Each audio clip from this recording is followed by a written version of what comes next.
In this video, I'm going to show you how to secure your security cameras. Often cheaper cameras will have very poor security in place and may pose a serious risk to your network and your data, not to mention that they may be sending video and photo to somewhere that you are not aware of. I'm using the Asus RT-AC68U as my main router and Wi-Fi unit. We've got the internet, a couple of devices, and we add some cameras. As you can see, this is not the most secure network, as the cameras can directly talk to the internet and also to other devices on the network. To remedy that, we're going to add them into their own VLAN, as represented by the red lines. The standard Asus firmware does not support this functionality, so we will be adding the AdvancedTomato firmware onto the router. I also added in a Cisco switch for PoE functionality for the cameras. On UnRaid, we have Docker, which is accessed via the standard VLAN. And then we're also going to install Shinobi into a Docker, which will need access to VLAN 9. This will allow it to have access to the cameras. Okay, let's start by installing the AdvancedTomato firmware. I'm not going to walk you through this completely, as I feel it's fairly easy, and I don't really want to have to take my internet down for the time it will take to do this. It's very straightforward, but be warned, it can brick your router, so do this at your own risk. First, download the firmware, and also the firmware for what you currently have installed, just in case you need to roll it back.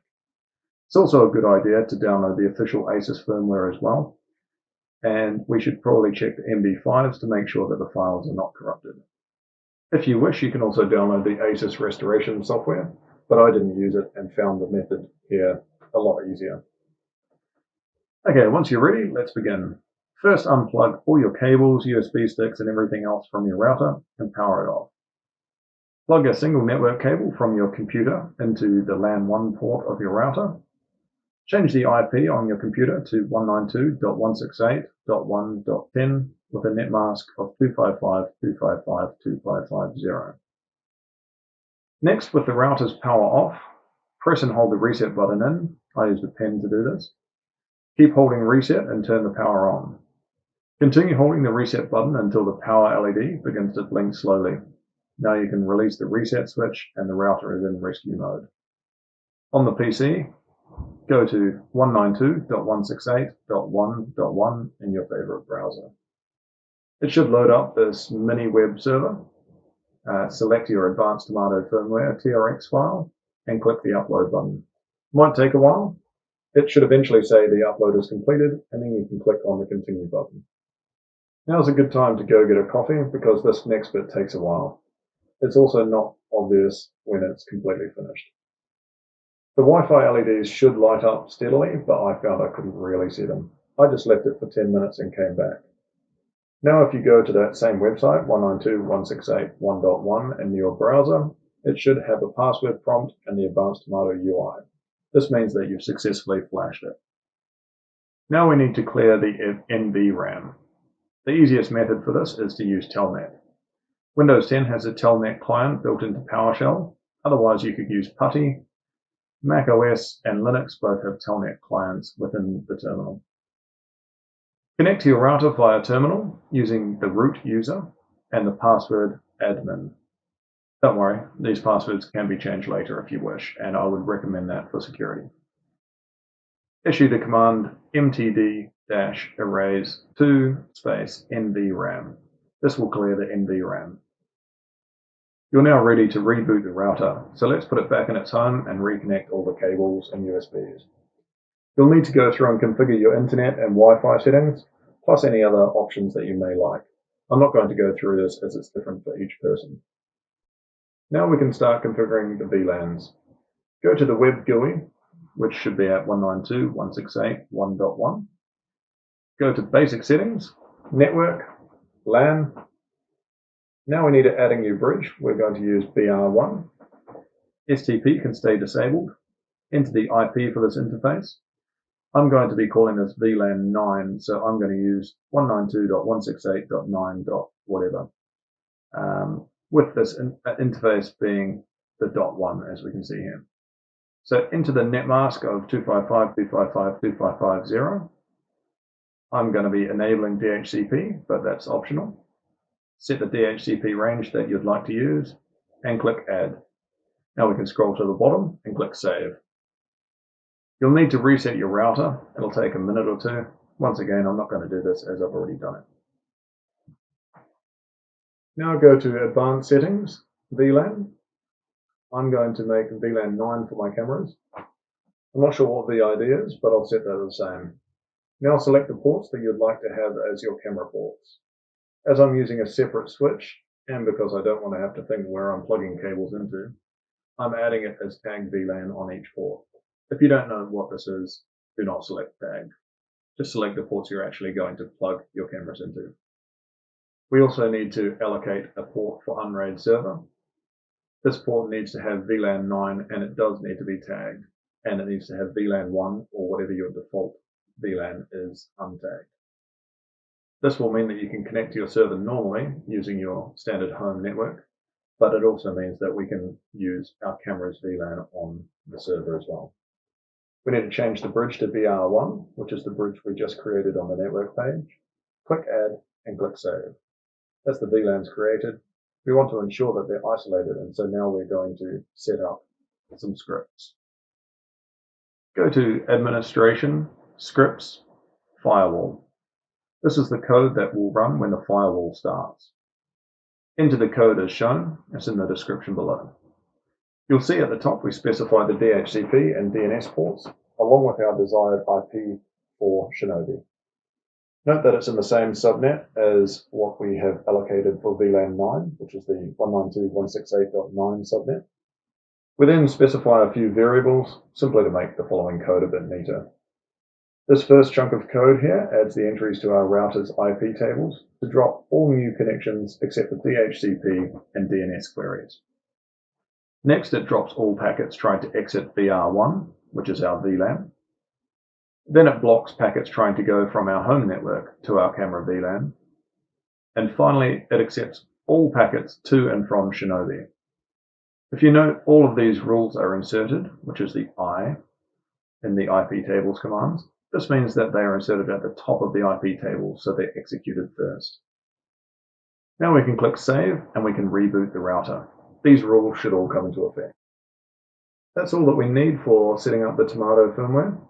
So I'll quickly show you how I've got my Cisco PoE switch set up.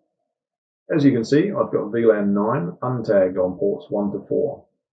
I have VLAN 1, which is my main home network, on ports 5 to 8, simply to give me a few extra ports. I'm also using ports 9 and 10 as the trunk ports. One of these is plugged into my ASUS router. As you can see, I've got 10 VLANs trunked through this port, but at this point I only use a few. This video isn't about how this is set up, so I'll allow you to go and find out more about that. Now let's head over to UnRaid and set up our VLANs there. First, we need to disable our Docker and our VM services. Go to Settings, VM Manager, and set Enable VMs to No. Click Apply. This might take a few seconds. Then we go back to Settings, go to Docker, enable Docker, set to No, click Apply again.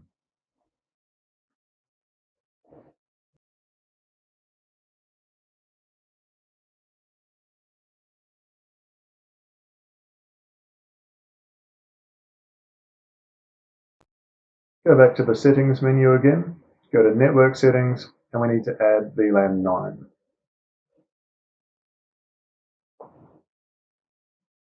We do this by clicking on the Add VLAN button, which will allow us to enter all these details in. As you can see, I already have it entered. We are using IPv4, and we do not need to have any address assigned. Once you've done this, click Apply, and then click Done. We can now go back and we can re-enable our Docker and our VMs. The exact same as how we did the disable, just the reverse.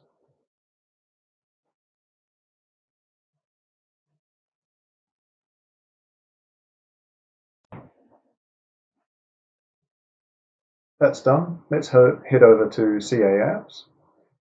We're going to search for Shinobi and install Shinobi Pro by Space Invader 1.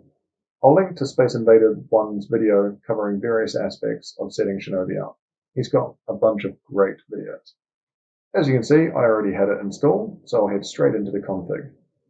The main change that we need to make here is we need to set to custom network VR 0.9, which is our VLAN 9, and we need to set the IP, which I'm just going to grab. We need it to be the same as what we put in our router script. The rest of the settings can be done as per Space Invader 1's video, and once we've done all that, we can click Apply, and that will set up the Docker. Now we can head back over to the Docker tab, and we can open the web GUI.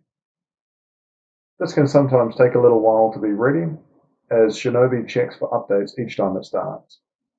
If you check in the log, it will say Shinobi is ready when you can access it. As you can see, I've got full access to Shinobi, and I've already got my camera set up. Obviously, Shinobi is not that easy to set up, and I suggest that you check out Space Invader 1's video on how to set this up. My camera was connected to the Cisco switch into one of the ports allocated for VLAN 9. Now we need to get the IP address. To get this, we go to the Tomato UI, go to Status, Device List, and find our device. It shouldn't be too hard as there's not too many devices with the .9 suffix. We'll need to set this IP to be static, so we can either do this in the camera's config, or we can just tell Tomato to do it for us. So click the static button next to the IP. You'll see it's automatically got the MAC address entered along with the IP that it currently has. We want to bind this, and we want it to be IP traffic allowed as well. We can give it a name and click Save. Now that will be the same every time that camera connects to the network. If we need to configure a camera, you'll see that I can't actually access the camera's web GUI, as it's on the isolated VLAN and we've blocked all traffic to that VLAN. There are a couple of other options that we can do here.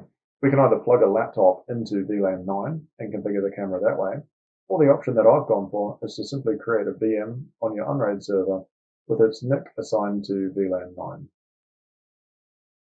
Here you can see I've already created a VM, so stop it and go down to the network bridge in the settings. We're going to set it to the same VR 0.9, click Update, and now let's start the VM.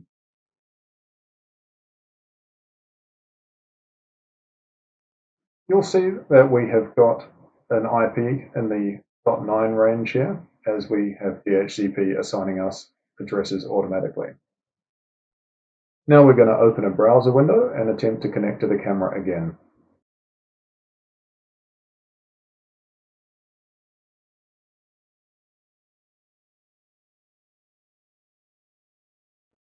Success! As you can see, this VM is within that VLAN, and so it is allowed to connect to the camera.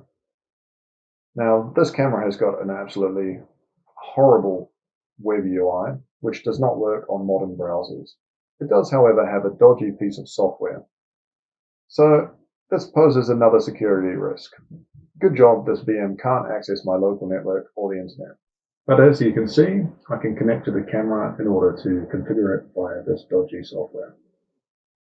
So that's how I've configured my network to allow the use of cheap Chinese cameras in a relatively safe manner.